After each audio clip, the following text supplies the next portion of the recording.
읽었던 로마서 7장, 8장은 바울이 자신의 그 죄와의 싸움의 그 치열한 그런 그 내적 갈등 가운데 외치는 그 외침, 즉 바울이 회심하기 전이 아니라 회심한 후에 자신의 그 죄악된 자신이 하나님의 법을 즐거워하고 하나님의 법대로 살고 싶어 하지만 여전히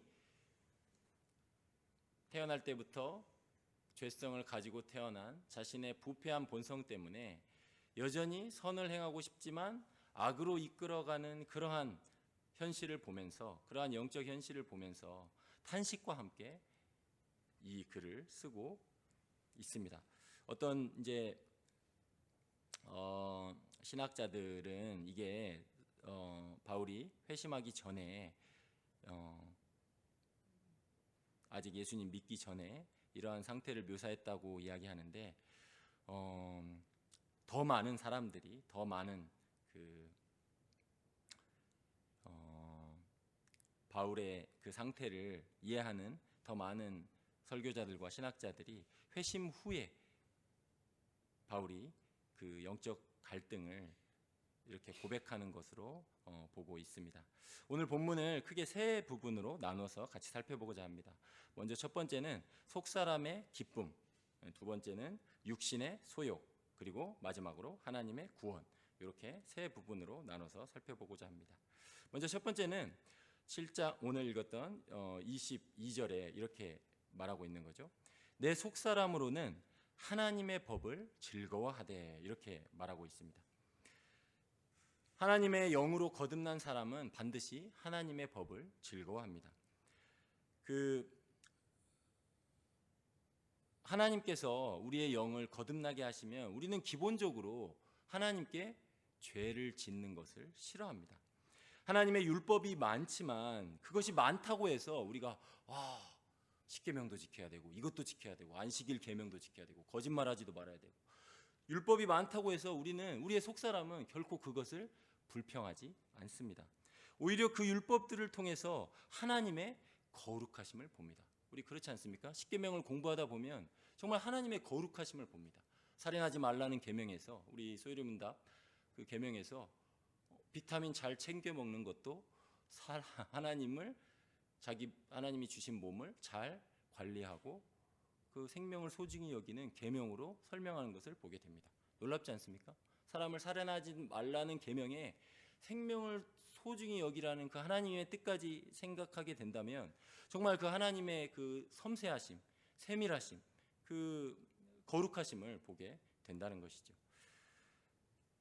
그 율법에 세심한 것에도 주의하며 순종하신 예수님을 볼 때에 그 율법을 완전히 지키시고 그 율법을 완전히 이루신 예수님을 볼 때에 우리는 경외감을 갖게 된다는 것입니다.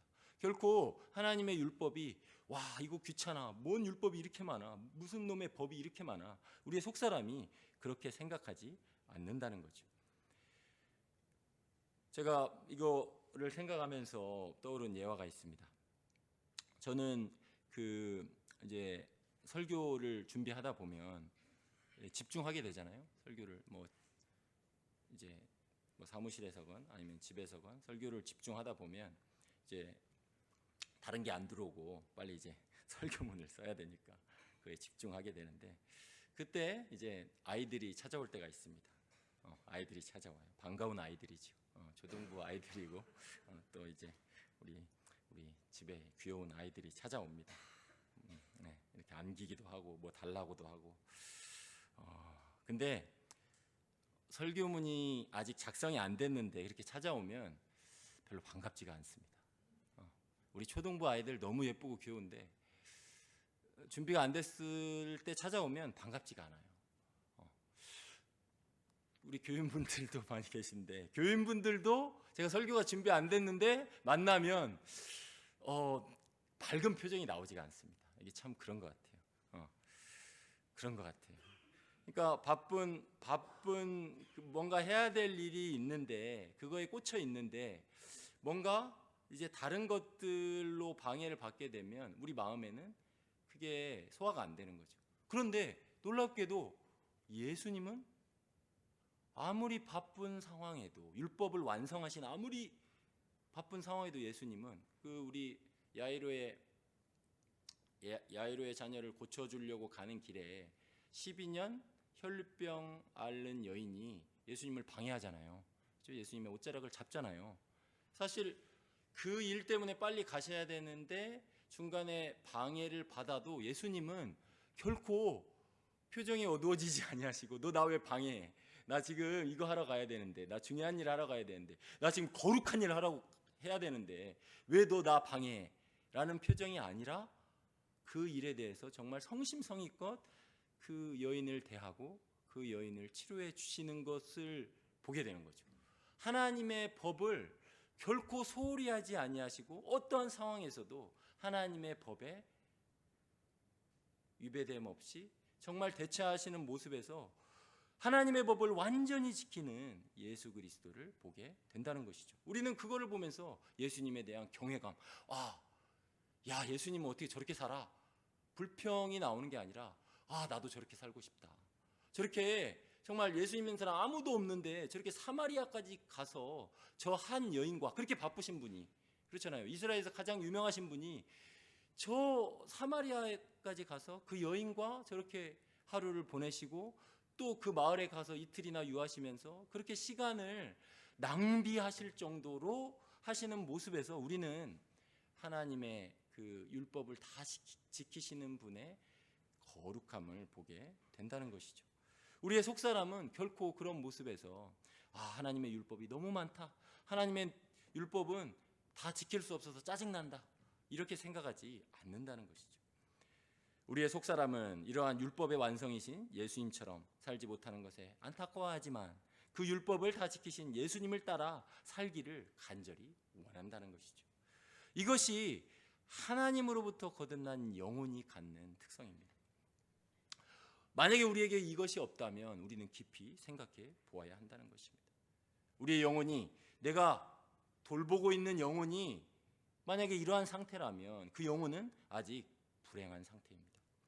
회개하고 빨리 복음을 믿어야 할 것입니다. 두 번째로 죄의 법에 대해서 바울이 이야기하고 있습니다. 죄의 법 23절에 이렇게 말하죠. 내 지체 속에서 한 다른 법이 내 마음의 법과 싸워 내 지체 속에 있는 죄의 법으로 나를 사로잡는 것을 보는도다, 이렇게 말합니다. 사실 우리가 날마다 우리의 내적, 영적 싸움이 진행되는 모습을 표현하고 있습니다.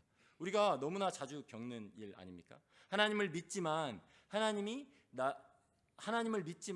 여전히 내 안에서 나에게 싸움을 거는 내 지체 속에 죄의 법이 여전히 힘으로 작용하고 있는 것을 날마다 목도하게 되는 것이죠. 우리 날마다 그렇지 않습니까? 내 육신의 소욕이 올라오고 이생의 자랑이 올라오고 안목의 정욕이 올라오잖아요. 그렇잖아요. 이러한 정욕을 물리치면 또 다른 정욕이 올라오고, 이 싸움과 겨우 가까스로 피했다 싶었는데 또 다른 어려움이 찾아오잖아요. 이거 그 유혹에 빠지지 않기 위해서 그 자리를 피했는데 막상 하나님과 홀로 있어야 될 그 자리에서도 우리의 생각을 괴롭히는 다른 유혹들이 또 찾아온다는 것이죠. 바울은 이러한 싸움이 너무 격렬해서 이렇게 외치는 거죠. 24절에 오호라, 나는 곤고한 사람이로다. 이 사망의 몸에서 누가 나를 건져내랴. 나는 곤고한 사람이다.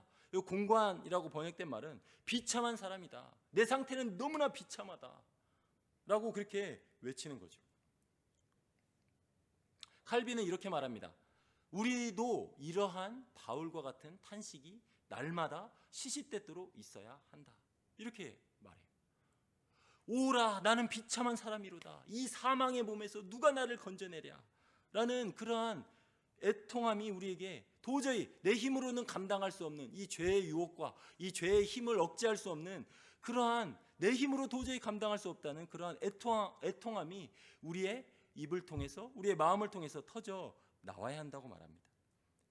이것이 없다면 큰 문제인 것이죠. 이것이 없는 시대가 우리 이번 주 말씀에서 보았던 삼손의 시대입니다. 삼손의 시대, 하나님께 부르짖었단 말이 없잖아요. 사사기에서 가장 긴 장인데, 사사기 13장, 14장, 15장, 16장까지 가장 긴 장인데 이스라엘 백성이 하나님께 부르짖었다는 말이 없어요. 자신의 죄에 대해서 애통해하는 마음이 없어요. 오히려 블레셋 이방 나라와 그냥 섞여 사는 거죠. 그렇잖아요. 얼마나 심했으면 삼손이, 하나님께서 삼손을 통해서 지금 블레셋을 지금 그 블레셋과 전쟁을 일으키고 불화를 일으키고 세상과 우리가 함께할 수 없다는 것을 깨우쳐 주시는데도 이스라엘의 사자와 같은 유다 지파가 어떻게 하죠? 삼손을, 블레셋이 쳐들어오니까 어떻게? 삼손을 잡으러 가잖아요. 우리가 너 죽일 거 아니고 너 그냥 묶어다가 블레셋에다 넘겨줄 거니까 조용히 좀 따라와라. 그렇잖아요. 자기들의 사사인데 유다 지파가 삼손을 잡아다가 세상 나라에 바치는 그러한 상태에 있었다는 거죠. 결코 자신의 죄악에 대해서 애통해하거나 이 사망의 몸에서 누가 나를 건져내랴라는 그러한 외침이 없었다는 것입니다. 자신의 비참한 상태에 대한 처절한 외침이 없는 상태, 오히려 그것이 가장 큰 문제라는 거죠. 우리는 하나님의 도우심이 없다는, 하나님이 도와주시지 아니하시면 내가 결코 한순간도 제대로 살 수 없다라는 외침이 있어야 할 줄로 믿습니다. 세상과 너무 잘 동화되어 세상에 너무 잘 섞여서 세상의 가치관에 너무 잘 순응해서 만약에 우리 마음 가운데 그러한 외침이 없다면, 자신의 비참함에 대한 그러한 애통함이 없다면, 하나님의 말씀을 1도 내 능력으로 지킬 수 없다는 그러한 애통함이 없다면 오히려 우리가 위험한 상태라는 것이죠. 우리는 죽을 때까지 이러한 영적 싸움이 날마다 시시때때로 우리에게 늘 있다는 것을 기억해야 합니다. 심지어 가장 거룩한 일을 하고 있을 때라도 그것이 내 영광을 위해 할 수 있다는 것을 기억해야 합니다. 심지어 설교 말씀을 준비할 때라도, 심지어 기도하고 있을 때라도, 우리 기도하고 있을 때 엉뚱한 생각 많이 들어오잖아요. 그렇지 않나요? 엉뚱한 생각 너무 많이 들어오잖아요. 도저히 생각하지도 못할 불경건한 생각이 기도하고 있는데 들어오잖아요. 그렇잖아요. 경계를 늦춰서는 안 된다는 것입니다. 육신의 정욕을 피하면 안목의 정욕이 들어옵니다. 안목의 정욕을 피하면 이생의 자랑이 다시 우리의 눈과 귀와 마음과 생각을 빼앗으려고 덤벼든다는 것입니다. 이런 경험이 있으시지 않으십니까? 겨우 직장이나 밖에서 어려운 상대, 정말 감당하기 힘든 상대, 내가 껄끄러운 상대에게 화내는 것을 겨우 참았는데, 꾹꾹 참았는데 집에 들어가서 가장 사랑해야 될, 가장 아껴야 될 배우자에게 으이구 이럴 때가 있잖아요. 자녀들에게 야, 너 또 그것도 안 했어? 너 몇 번째야? 분노가 터지는 것을 경험할 때가 얼마나 많은지 모르겠습니다. 그렇잖아요. 이러한 상태에 대한 사도 바울의 탄식이 이어지면서 사도 바울은 감사하게도 여기서 끝나지 않습니다. 죄와 세상과 사탄이 우는 사자와 같이 마치 웅크리고 꽈리를 틀고 있는 뱀처럼 우리를 잡아먹으려고 그렇게 하고 있지만 우리에게 소망이 끊어지지 않았다는 것을 바울이 바로 이어서 이렇게 외칩니다. 25절에 우리 주 예수 그리스도로 말미암아 하나님께 감사하리로다. 할렐루야. 바울은 자신의 이러한 영적 전쟁 가운데에서 비명을 지르다가 그 비명 가운데 이러한 기쁨의 함성을 표현합니다. 우리 주 예수 그리스도 때문에 우리가 승리하게 된다는 것을 표현하고 있는 것이죠. 우리의 죄와 세상과 사탄이 우리를 끊임없이 넘어지게 하지만, 어제도 넘어질 때가 있었고 또 오늘도 넘어질 때가 있지만, 결국 이 싸움에서 우리를 도우시는 성부, 성자, 성령 하나님께서 우리와 함께 하시고 우리를 도우시고 우리가 승리할 수 있도록 힘을 주시니 우리가 결국 이 싸움에서 이기게 될 거라는 것입니다. 바울이 그래서 계속해서 말하는 거죠. 8장 1절 2절에 그렇게 말하는 거죠. 그러므로 중간 결론과 같은 거죠. 그러므로 앞에 말을 다 받아서 그러므로 사실 1장부터 7장까지의 말을 다 받아서 이렇게 말하고 있는 거예요. 그러므로 이제 그리스도 예수 안에 있는 자에게는 결코 정죄함이 있다 없다? 없다. 정죄함이 결코 없다.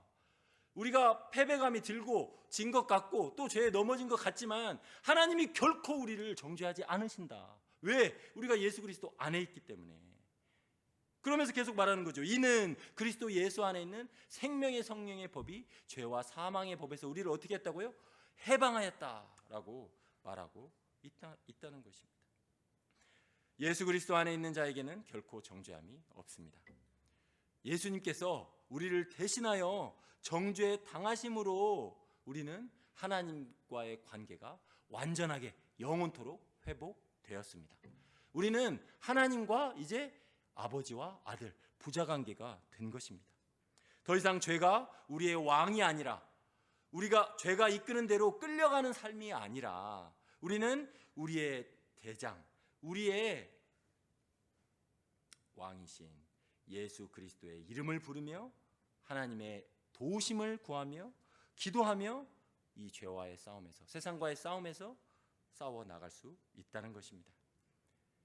우리의 비참한 상황 가운데 이 사망의 몸에서 우리를 건지실 예수 그리스도를 의지하며 사도 바울이 그렇게 외쳤던 것처럼 오호라 나는 공고한 사람이로다. 이 사망의 몸에서 누가 나를 건져내랴. 바울이 이렇게 외쳤지만 그 외침 가운데 우리 주 예수 그리스도로 말미암아 하나님께 감사하리로다 라는 고백으로 하나님의 은혜를 붙잡았던 것처럼, 예수 그리스도를 붙잡았던 것처럼 오늘도 우리가 우리에게 승리를 주시는 예수 그리스도를 붙잡고 믿음으로 걸어가는 복된 하루 되기를 주님의 이름으로 축원합니다. 기도하겠습니다. 오늘도 함께 기도했으면 좋겠습니다.